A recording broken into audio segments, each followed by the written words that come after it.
The City of Ember, Chapter 7. A Message Full of Holes.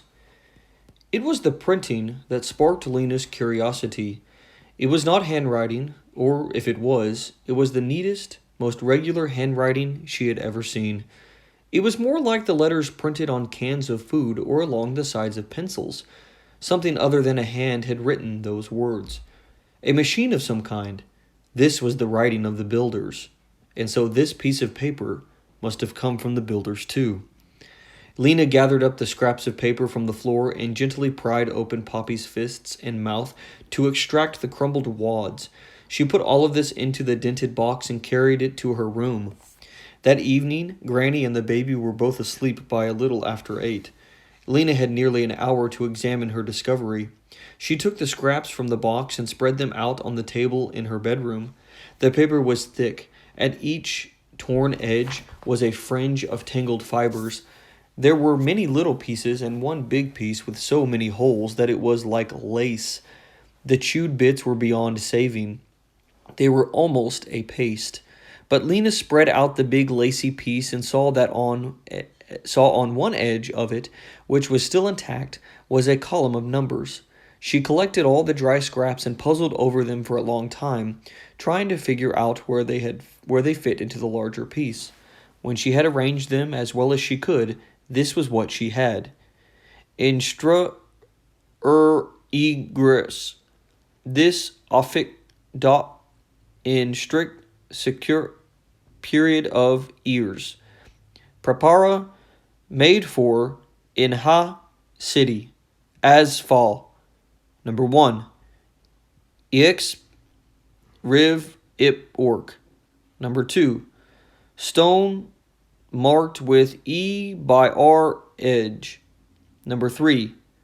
Added down iver bent to edge up 8 low. Number 4. Ox to the wat find door of bu ker key hind small steel pan the right rem e oat do. Number 5. Oat stocked with quit int bak und es eat. Number 6. Use ops lob tur head down stud us pa of ox and assist over rop. Number 7. Approx 3 hours dis follow pat. Lena could make sense of only a few words here and there. Even so, something about this tattered document was exciting. It was not like anything that Lena had ever seen before. She stared at the very first word at the top of the page, instru, and she suddenly knew what it must be. She'd seen it often enough at school. It had to be the beginning of the word instructions. Her heart began knocking at her chest like a fist at the door. She had found something. She had found something strange and important. Instructions for something, but for what? And how terrible that Poppy had found it first and ruined it. It occurred to Lena that this might be what her grandmother had been talking about for so long. Perhaps this was the thing that was lost. But of course, not knowing what had been lost, Granny wouldn't have recognized the box when she saw it. She would have tossed it out of the closet just as carelessly as she tossed everything else. Anyhow, it didn't matter whether this was the thing or not the thing. It was a mystery in itself. Whatever it was, and Lena was determined to solve it.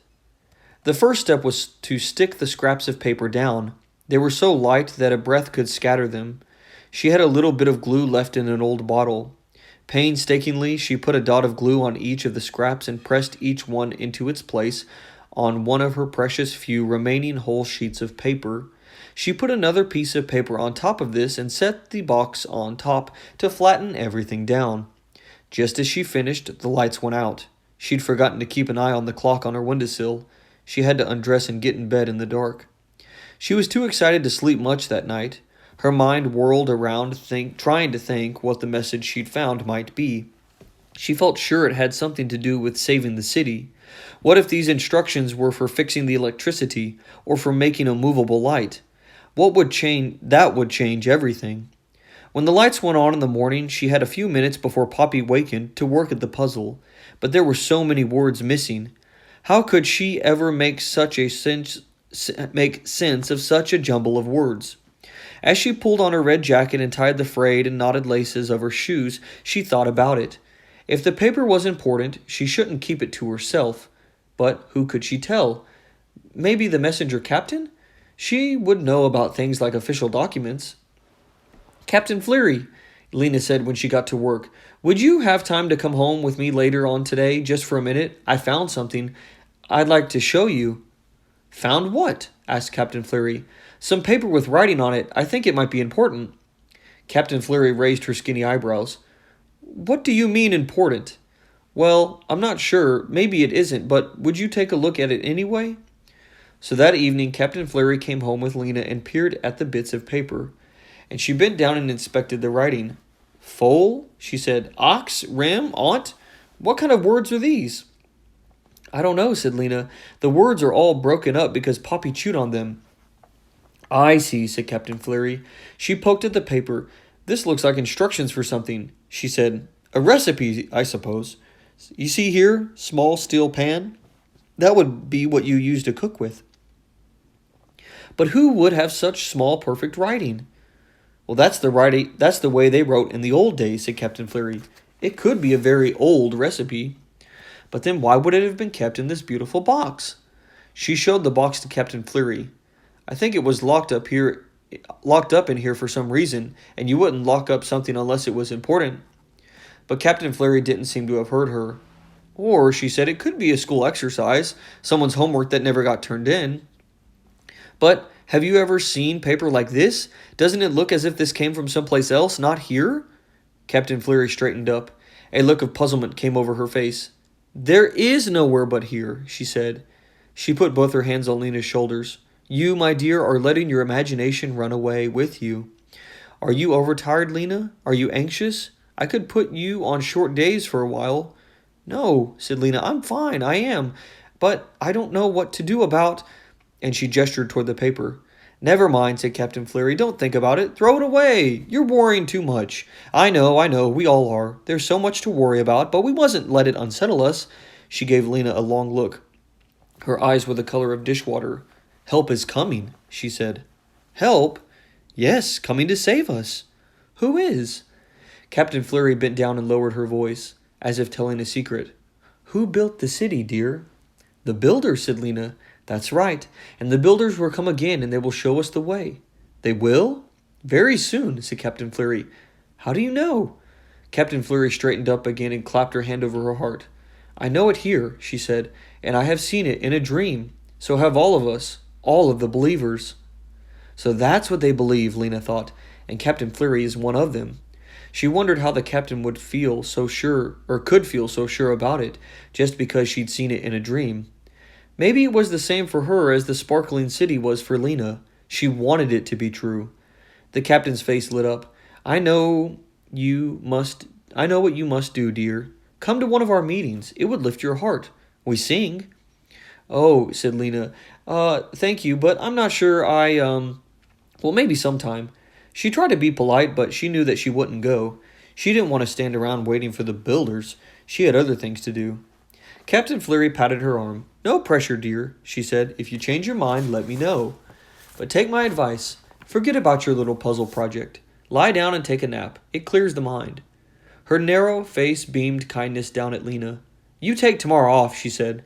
She raised a hand goodbye and went down the stairs. Lena took advantage of her day off to go to the supply depot to see Lizzie Biscoe. Lizzie was quick and smart. She might have some good ideas. At the supply depot, crowds of shopkeepers stood in long, disorderly lines that stretched out the door. They pushed and jostled and snapped impatiently at each other. Lena joined them, but they seemed so frantic that they frightened her a little. They must be very sure now that the supplies are running out, she thought, and they're demanding to get what they can before it's too late.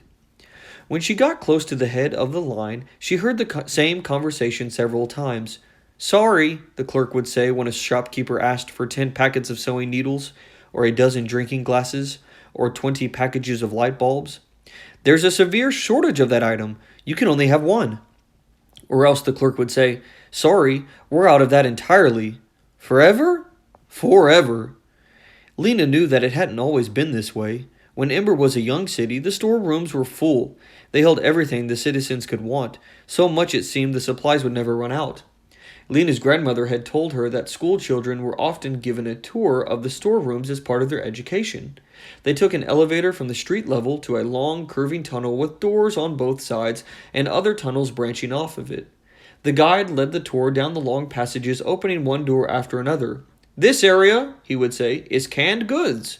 Next we come to school supplies, and around this bend we have kitchenware, and next come carpentry tools." At each door the children crowded against each other to see. Every room had something different, Granny had told Lena. Boxes of toothpaste in one room, bottles of cooking oil, bars of soap, boxes of pills. There were 20 rooms just for vitamin pills. One room was stacked with hundreds of cans of fruit. There was something called pineapple. I remember that one especially. What was pineapple? Asked Lena. It was yellow and sweet, said Granny with her dreamy look in her eyes. I had it 4 times before we ran out of it. But these tours had been discontinued long before Lena was born. The storerooms, people said, were no longer a pleasure to look at. Their dusty shelves stood almost empty now. It was rumored that in some rooms nothing was left at all. A child seeing the rooms where powdered milk had been stored, or the rooms that stored bandages or socks or pens or notebooks, or, most of all, the dozens of rooms that had once held thousands of light bulbs, would not feel as earlier generations of children had, that Ember was endlessly rich. Today's children, if they were to tour the storerooms, would feel afraid. Thinking about all of this, Lena waited in the line of people at Lizzie's station. When she got to the front, she leaned forward with her elbows on the corner and whispered, Lizzie, can you meet me after you're through with work? I'll wait for you right outside the door. Lizzie nodded eagerly. At 4 o'clock, Lizzie came trotting out the office door. Lena said to her, Will you come home with me for a minute? I want to show you something. Sure, said Lizzie, and as they walked, Lizzie talked. My wrist is killing me from writing all day. You have to write in these tiniest letters to save paper, so I get a terrible cramp in my wrist and my fingers.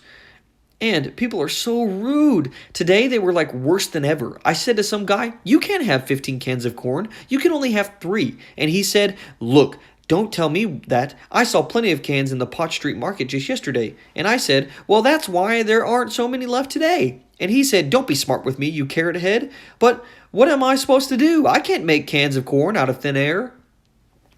They passed through Harkins Square, around the gathering hall, and down Roving Street, where 3 of the floodlights were out, making a cave of shadow. Lizzie, said Lena, interrupting the flow of talk, is it true about the light bulbs? Is what true? That there aren't very many left? Lizzie shrugged. I don't know. They hardly ever let us go downstairs into the storerooms. All we see are the reports that carriers turn in. How many forks are in room 1146? How many doorknobs are in 3291? How many children's shoes are in 2249? But when you see the report for light bulbs and the light bulb room, what does it say? Oh, I never get to see that one, said Lizzie. That one and a few other ones, like the vitamin report, only a few people can see. Who? Oh, the mayor, and of course old Flabface. Lena looked at her questioningly. You know, Farlow Batten, the head of the storerooms. He is so mean, Lena. You would just hate him. He counts us late if we come in even 2 minutes after 8, and he looks over our shoulders as we're writing, which is awful because he has bad breath, and he runs his finger over what we've written and says, this word is ineligible, this word is ineligible, these numbers are ineligible. His favorite word is ineligible. When they came to Lena Street, Lena ducked her head in the door of the yarn shop and said hello to Granny, and then they climbed the stairs to the apartment. Lizzie was talking about how hard it was to stand up all day, how it made her knees ache, how her shoes pinched her feet.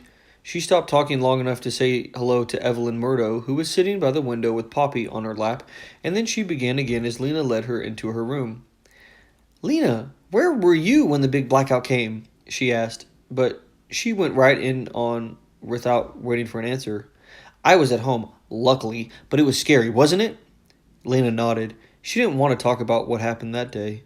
I hate those blackouts, Lizzie went on. People say there's going to be more and more and more of them, and then someday... She stopped and frowned and started again. Anyway, nothing bad happened to me. After that, I got up and I figured out a whole new way to do my hair. It seemed to Lena that Lizzie was like a clock wound too tightly and running too fast. She'd always been a little like this, but today she was more so than ever. Her gaze skipped from one spot to another. Her fingers twiddled with the edge of her shirt. She looked paler than usual, too. Her freckles stood out like little smudges of dirt on her nose. Lizzie, said Lena, beckoning toward the table in the corner of the room, I want to show you But Lizzie wasn't listening. "You're so lucky to be a messenger, Lena," she said. "Is it fun? I wish I could have been one. I would have been so good at it. My job is so boring." Lena turned and looked at her. "Isn't there anything you like about it?" Lizzie pursed her lips in a very tiny smile and looked sideways at Lena. "There's one thing," she said. "What?" "I can't tell you. It's a secret." "Oh," said Lena. "Then you shouldn't have mentioned it at all," she thought. "Maybe I'll tell you one day," said Lizzie. "I don't know." "Well, I like my job," said Lena. "But what I wanted to talk to you about was what I found yesterday. It's this." She lifted the box away and took up the piece of paper covering the patched-together document. Lizzie gave it a quick look. "Is it a message that someone gave you that got torn up?" "No, it was in our closet. Poppy was chewing on it. That's why it's torn up. But look at the writing on it. Isn't it strange?" "Uh-huh," said Lizzie. "You know who has beautiful handwriting? Myla Boone, who works with me. You should see it. It's got curly tails on the Y's and the G's and the fancy loops on the capital letters. Of course, Flabface hates it. He says it's ineligible." Lena slid the piece of paper back over the pasted-down scraps. She wondered why she had thought that Lizzie would be interested in what she'd found. She'd always had fun with Lizzie, but their fun was usually with games, hide-and-seek, tag, the kinds of games where you run and hide and climb. Lizzie never had been much interested in anything that was on written paper. So Lena quietly put the document back in its place, and she sat down with Lizzie on the floor. She listened and listened until Lizzie's chatter ran down. "I'd better go," Lizzie said. "It was fun to see you, Lena. I miss you." She stood up and she fluffed her hair. "What was it you wanted to show me?" "Oh, yes, the fancy writing. Really nice. Lucky that you found it. Come and see me again soon, all right? I get so bored in that office." Lena made beet soup for dinner that night, and Poppy spilled hers and made a red lake on the table. Granny stared into her bowl, stirring and stirring and stirring with the soup with her spoon. But she didn't eat it. She didn't feel quite right, she told Lena. After a while, she wandered off to bed. Lena cleaned up the kitchen quickly. As soon as her chores were out of the way, she could get back to studying her document. She washed Poppy's clothes. She sewed on the buttons that had come off of her messenger jacket.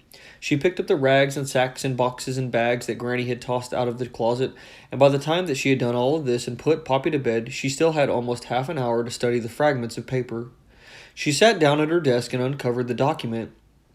With her elbows on either side of it, and her chin resting in her hands, she pored over it.